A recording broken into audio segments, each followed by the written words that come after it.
Friends, இங்கே பார்த்தீங்கன்னா இப்போ உங்களுக்கு ஒரு இயற்கையான பொருளை காமிக்க போகிறோம். இது உங்களால் கெஸ் பண்ண முடியுதா?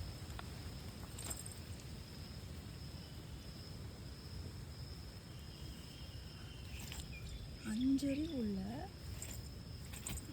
பேர்ட்ஸு எப்படி அவங்களோட குட்டியை பாதுகாப்பாக ஒழிச்சு வச்சுக்கிறாங்கன்னு பாருங்கள்.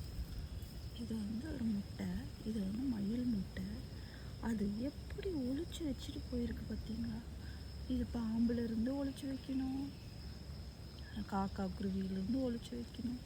அப்போ தான் இந்த குழந்தையை காப்பாற்ற முடியும்.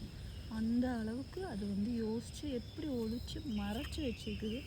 இப்படி பார்க்கும்போது இந்த இடத்துல முட்டை இருக்கிறதே நம்மளால் கண்டுபிடிக்க முடியாது. ஆனால் அதுக்கு மட்டும்தான் தெரியும் இந்த இடத்துல முட்டை இருக்குது. பார்த்திங்களா?